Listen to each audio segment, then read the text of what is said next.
Now, Steve Fezzik, professional handicapper, but also very fastidious. So he has sent over so many notes today that I had to say, save the rest for when you're on the air, because there's so much here. And so we can start tackling it, because Steve is fired up about the Super Bowl. Amal Shaw, Dustin Sweetelson flanking him there at the D. I'm Patrick Maher. Steve, pregame.com, Fezzik Sports on Twitter. Let's start here, and then we'll get into what Dan Campbell did. We'll get into how Baltimore blew it from your notes. But let's start with the opener for Super Bowl 58. I'll get out of the way. You just set it up. Yeah, so the books opened up a bad number. They opened San Fran minus 2.5. And I know why they did, because the look-ahead line on this hypothetical matchup was 49ers minus 3, and then it closed minus 2.5. So the sharp bettors took Kansas City plus 3 on the look-ahead line. And so all things being equal, let's not overreact to one game, right? Let's go ahead and open where it was last week, namely Niners minus 2.5. But really, just a terrible line, and there were some threes for seconds when they opened, because what happened? Well, the Niners massively underperformed. Lions outplayed them for the entire first half, and even with a terrible third quarter, the Lions still had a chance at the end of the game, whereas Kansas City just went into Baltimore, the best team in the NFL, and won the football game. So clearly you have to upgrade Kansas City. You have to downgrade San Francisco. So on what planet and what universe can we deal the same number as what we had last week? It has to come down, and it has come down. So current number, Niners are minus 1. I think it'll come down even more. I think it closes a solid pick 'em. And I got to tell you, Patrick, as a professional sports bettor who loves betting props in the Super Bowl, I hate pick'em games. A lot of people say, I love pick'em games, just pick the winner. But the problem is it makes it so easy for an odds maker. What's the line on the third quarter? Oh, I'll make it pick'em. The fourth quarter, pick'em. Who's going to have the longest touchdown? Pick'em. You get the idea. It's so easy to price so many props when both teams have the same power rating. May I ask you what you would have with your power rankings? Now, I don't want to give too much away, because hopefully, Fez, you'll be back next Monday. We have a long way to go, as you know, building up to this game. What do you think the true number is? Is it a pick 'em straight up? Yeah, I have San Fran 8.5 points better than an average team, and I have Kansas City 7.5. So I have the Niners 1 point better. But frankly, if you look at the experience level of the teams and in the playoffs and the trust level of the quarterbacks and that experience, it's got to be worth at least a point. So my no-vig number, wait for it, Kansas City minus 104, San Fran plus 104. So I would have Kansas City. It's like a baseball game. I would have Kansas City, if you're dealing, I guess, a dime line, I would make them like minus 108, and Kansas City and San Fran plus 102. With the straddle there. Yeah, we were saying we thought maybe a slight favorite for Kansas City, but again, it is a market. Now, I want to get into the particulars. Steve always has great opinions on in-game, so we'll get to that coming up in just a second. And again, his mind works with the probability, so maybe a different take than me just ranting about my favorite football team. Before we get there, let's start here. You said, I want to talk about how Baltimore really choked. So we'll start with the early game. You feel as though Baltimore choked in that game. Why? Yeah, the penalties. So just egregious 8 penalties for 95 yards. And it's okay to have penalties, but stupid penalties, it's not okay to have. And this is the most important game of all time. We all see this with, like, Draymond Green. He's playing in the playoffs, and he can't stop but getting technicals, right? And it's like, how can you not be buttoned up? How can you not, when you go out there, don't late hit the quarterback. Don't late hit on a receiver out of bounds. And yet that's what Baltimore did. I know they fumbled, on the half-inch line, and it happens sometimes. It wasn't like the player was being foolhardy with how he was trying to get in the end zone, but those penalties, completely avoidable, and ultimately I think it cost him the game. Steve, when you look at it from an overall perspective, how did you see it going into the game? And were you a little bit surprised by the fact that the Ravens abandoned the run early on and it seemed like they were playing into Kansas City's hands? Sure. So I like Kansas City. I'm embarrassed to say I bet Kansas City plus 3.5, and I thumped my chest and I said, there is no way this line goes higher than 3.5. And it went up to 5 at Circa. So clearly everybody was looking at their power ratings and their injury reports, and that Kansas City was more injured and Baltimore was better all year long, and they were backing Baltimore. And so I was on an island with Kansas City, and I don't like to be on an island. But ultimately, and this isn't just my handicap, a lot of people said this, in God we trust. Mahomes is as good as Brady ever was. And, and Lamar Jackson has a spotty at best record in the playoffs, and he played a bad game. He did not play well at all. And ultimately, you know what? There's some plays that actually were fortuitous for Baltimore, including, of course, the deflection that would give Lamar credit. He hustled big time and caught the pass. But that's a 20-yard completion that could have been an interception easily. Baltimore's a run-heavy team, and why they did not choose to go in that direction is beyond me. Now, I want to ask you about this because every handicap started or ended with, if you're going to take Baltimore, all right, you're laying, like you said, it was 3.5. It closed DraftKings circa 5. So we're talked about, the Ravens statistically, you go inside the numbers, the better team this year. But then every handicap, now the industry can be a little insidious, so people get upset when somebody says, yes, but Kansas City has Mahomes.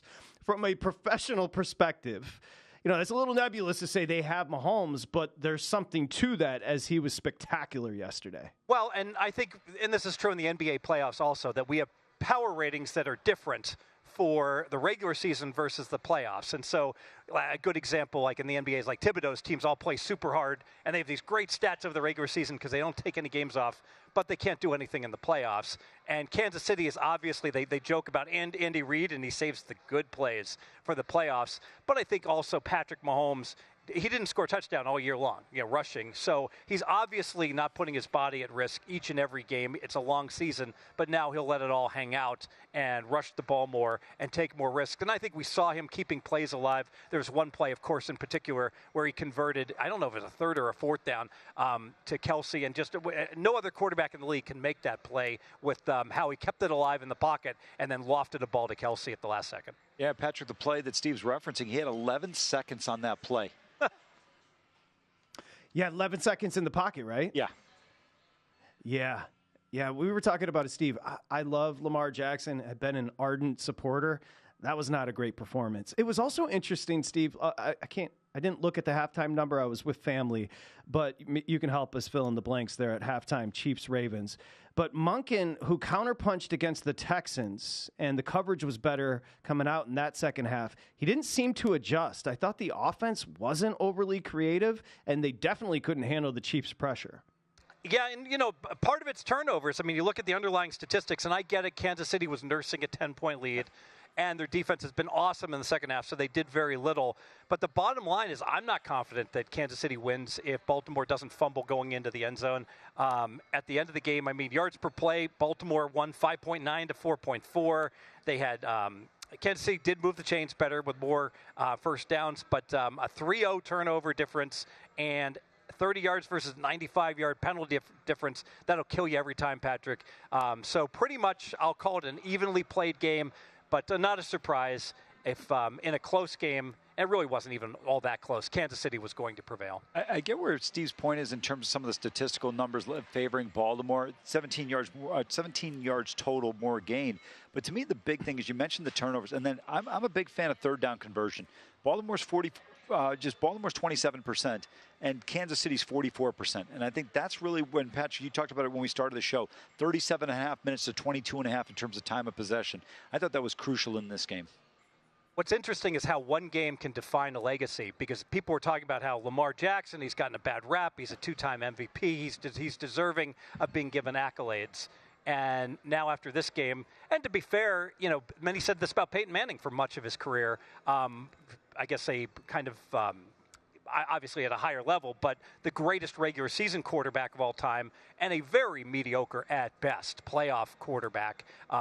And Lamar Jackson has just come up empty in enough playoff games now that we just cannot trust him. Yeah, I think 6 starts, 6 touchdowns, 6 picks, Dustin, for Lamar Jackson. And you and I obviously have been a defender of his. I thought he was off yesterday. I thought he was a half second slow in the pocket to just run and use his best weapon, and he overthrew a bunch. So, yeah, he was off for sure. Yeah, Steve, so Todd Monken had an awful game plan. And I know we always talk about head coaches. We talk about quarterbacks when it comes to the line. We have Todd Monken having an awful game plan. We have Steve Spagnuolo for Kansas City with another tremendous game plan. How much are you factoring the coordinators and how high or low you are on them coming into games for your handicap? Pretty much zero, because it's all built in and baked into my numbers. So, like, if someone's a good coordinator or a bad coordinator, unless they're going to change their level, sure, it's all in the data over the course of the season. To be fair, there was one play, we all saw it, where Lamar Jackson, was it the fourth down play where he broke through and he gets to, he's close to midfield, freeze it, all right? Freeze the play right there. He could score. He's going to run away from everybody. Yes. What's this? He's getting run down, and it's not even close. He was looking He's around. lost his step. Patrick, you said that when we started the show tonight, and Steve, I thought his prop total was going to go over on that single play. The old Lamar Jackson, that's a 75-yard house call all day. I would have laid a car on will he gain 10 more yards at least. The only question was, does he score or does he get dragged down on the 15? Getting tackled in midfield, what's this? I mean, that's why he went under for rush yards that one play. Totally agree. Now, when we return, I'll tease you a little bit. This is a quote from Steve. I want to give a shout out to Dan Campbell. I thought he did a great job coaching yesterday. Okay, so we'll come back and discuss, obviously, the fourth down calls and handling of the clock late in the game, down 10. About, of course, what transpired yesterday. So here's what we're going to do. Pregame.com, Fezzik Sports on Twitter. We were talking, the text you sent out, I don't want to mischaracterize. You said you're generally not a Campbell guy, but did like the decisions he made yesterday. So let's go through these one by one, okay? We'll start with, and you said you like the aggression. And I think most Lions fans do as well. What we're looking for is consistency. Did you like, and we'll start with the end of the first half, did you like taking the field goal there and going up 17? I did, and let me caveat all this. It's extremely difficult for Campbell because he's a 7.5-point dog, all right? And so savvy mathematicians know, all things being equal, like the math geeks will tell you, hey, this is going to increase your expectation versus decreasing your expectation of just point accumulation and point differential during the course of a game. But that's not everything. Really, you want to maximize your chance of winning. So if you are a 7.5-point dog, you want variance. Going in, you want to fake punts. You want to be like when the Saints were in the Super Bowl. They onside kick to start the second half because they're a 7-point dog. Good move. Increase variance. Take risks. Fake punts. Go for it on fourth down. And that had to be the Lions' mindset going into this game. But it all changed by the end of the first half because by the end of the first half, they were no longer a 7.5-point underdog. They were an 8-point favorite at that point in time, so they should be treating it like, hey, we're the favorite.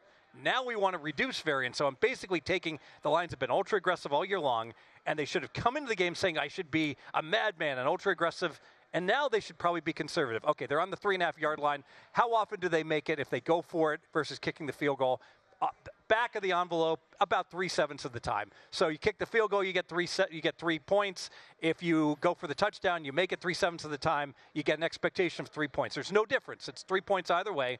But I'd kick the field goal if I was ahead by a lot, and I would go for it if I was behind. And he kicked the field goal. I think a very sound decision, and go up 17 at the end of the first half. And that's perfect framing because now we head to the second half where you say his job, Campbell, is to reduce variance. So the Niners with the field goal, cut it to 14. Lions up 14, 4th and 2, 7 minutes to go in the third, 28-yard line. What would that be, a 45-yarder? Campbell, goes for it. Are you in on that decision there? I would kick, but it's complicated. And Patrick, you brought up a great point. Hey, it's Campbell's fault he doesn't have a good kicker, all right? But in the back of his mind, he's like, all year long, we're in the NFC title game. All year long, I've been ultra aggressive. I trust my offense. We're kicking their teeth in, and my kicker stinks. So I can see why he said, you know what? If you told me I'm going to make the kick, yeah, I'm going to kick it and go up 3 scores and go up 17. But I hate to miss the kick. And one added advantage no one has spoken about. You pick up the first down, you get to run a minimum 2 more minutes off the clock as you continue your drive and then kick the field goal. So you're shorting the game as well. So ultimately, I would have kicked the field goal, but I have no problem. It's what he did all year long. It's okay that he went for it. I don't think it's optimal, but it's not a horrible mistake. A couple things, Patrick. Couple things real quick. First of all, I think all three of us are in agreement, Dustin as well, 4 of us, in terms of kicking the field goal there. And I get your point on taking time off the clock additionally. But I don't necessarily agree with this notion that Michael Badgley's a bad kicker.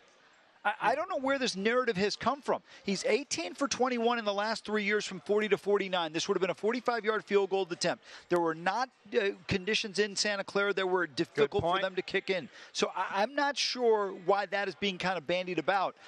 To me, I get Steve's point on the additional 2 minutes, but Steve, I would counter that by saying that additional possession you now make the Niners have to get points overcomes any additional time you would take off the clock. Yeah, and I do think, like, if you're a 49er better and you bet the money line, you're like, wow, I don't think we're coming back from 17 down. Correct. Go for it. Yes. And it'll give me my best chance to win. And this is rare. Almost always when you bet a team, you're like, the other team, please, God, kick the field goal. Yes. But not in this case. Yes. All right.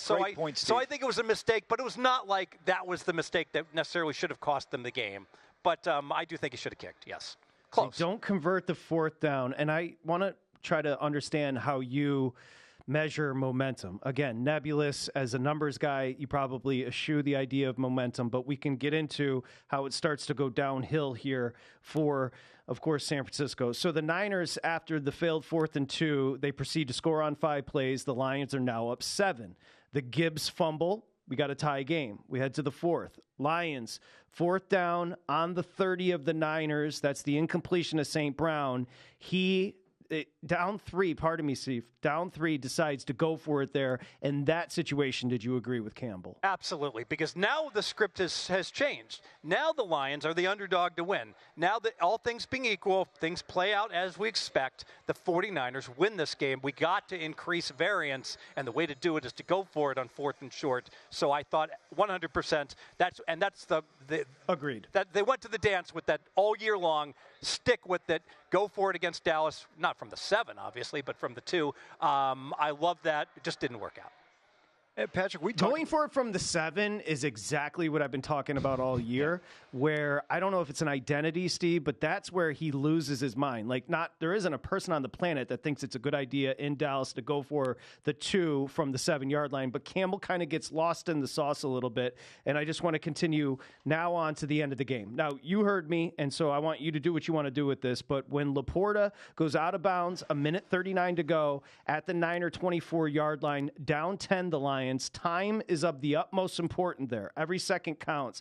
I think you bring the field goal kicker on there because you have a great setup with him going out of bounds. You bring your field goal unit on, 1:39, 3 timeouts. I think you kick early.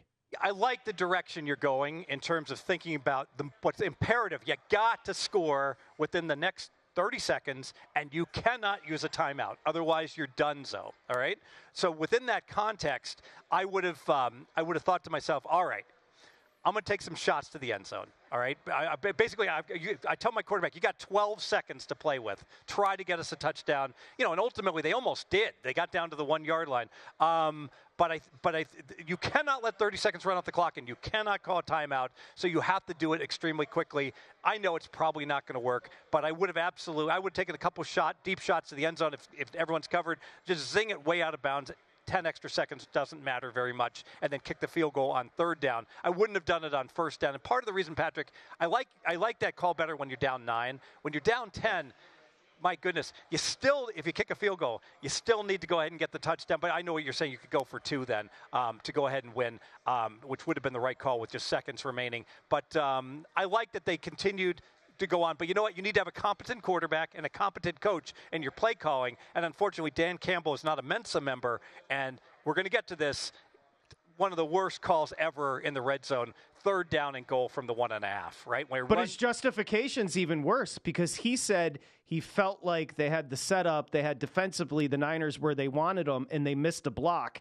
That's not a good explanation for running the ball with that situation down in distance and clock. What's interesting is everything's analyzed so much more. Remember the Ice Bowl, Green Bay, Dallas, when they went ahead and Bart Starr snuck it in? I think it was 3rd down, and they were out of timeouts, and they get in the end zone. Yeah. So same mistake, they lose if they don't get in the end zone. And I'm sure Green Bay thought they could score, and Detroit thought they could score. Guess what? Even if you're certain you're going to score, 75% or 25% of the time you're not. So you throw the ball, and you want to, if you're hell bent on running it, run it on 4th down when it doesn't matter at that point. I want to go back quickly to the 3rd quarter decision to go for it on 4th down. Let's say the Lions kick the field goal. There's 6:58 remaining, assuming the field goal's made and it's good. How many possessions do you believe are left from a Niners perspective in that game? 3. Pretty clear, right? Pretty clearly 3. They have 1 possession to score. The third quarter's over. Yeah. They're going to get the ball back with 12 minutes to play, and then they're going to get the ball back with 5 minutes to play, right? Maybe 4, maybe, but that 4th possession is dicey. It depends on if Detroit can run the ball. Yeah. So they need to score every possession. Yeah, when he ran it there, and then they used the timeout. Now it forces them, Steve, into a situation where you automatically have to go for the onside. That was quite a turn of events late.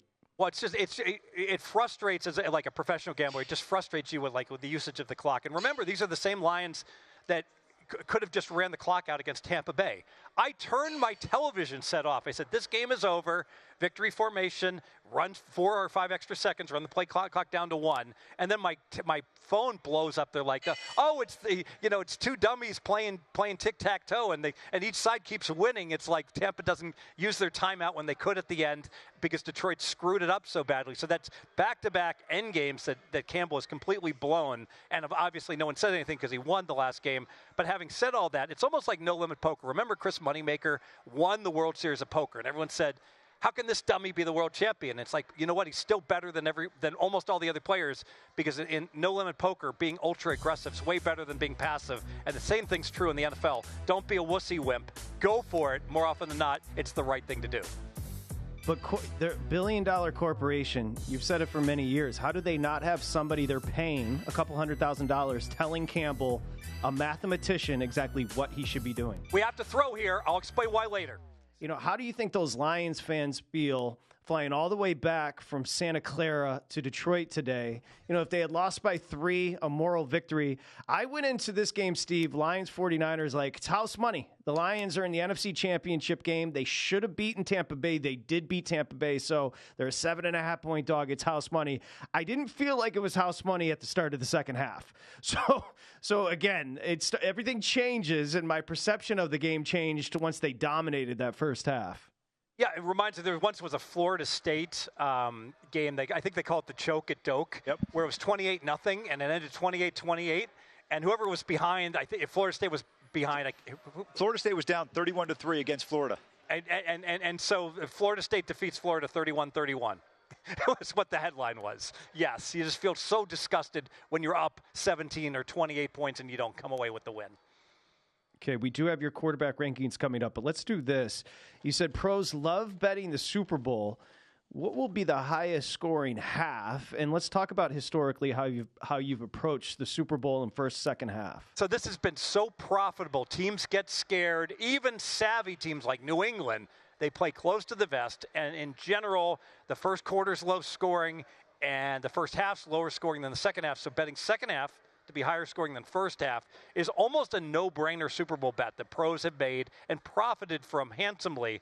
But I can't do it this year. And why can't I do it? Because these Kansas City Chiefs, Spags, their defensive coordinator, makes great adjustments at halftime, and it seems like every one of their games is higher scoring in the first half versus the second half versus the fourth quarter. And it happened again in this game against Baltimore where there was like almost no scoring in the second half. So I cannot make the standard Super Bowl bet of second half to outscore first half. I'm glad you brought up Steve Spagnuolo. Guys, I don't know if many people realize this. He's going now for his 4th Super Bowl ring. Remember, he was the defensive coordinator that shut down the great Brady offense in 2007 when they beat the Patriots 17-14.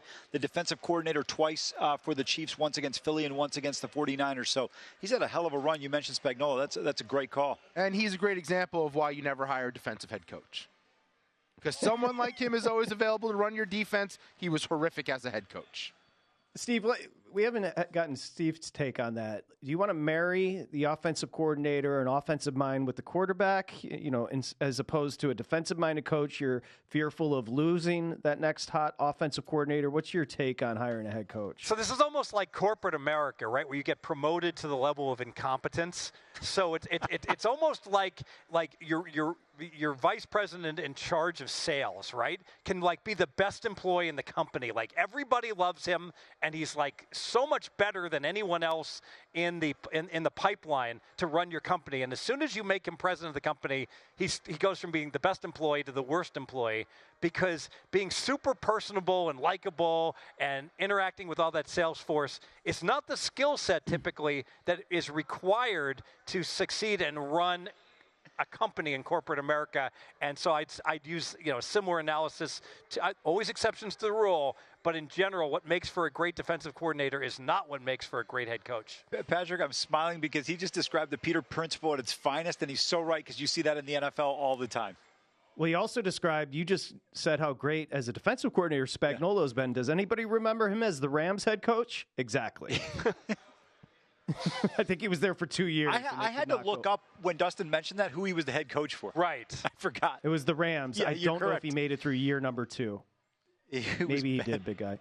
Okay, so speaking of new head coaches, this conversation started last week. Harbaugh here in Los Angeles to take over the Chargers. We got into a quarterback conversation, and Steve was texting, and I was having fun with Steve and clowning him a little bit because part of what Steve does is he's such a good sports bettor and handicapper that he'll come in and say, I don't need to know who's playing. Just give me the numbers. I can make a profit. And to be fair to Steve, 25 plus years or whatever it is in Vegas, one of the best bettors on the planet.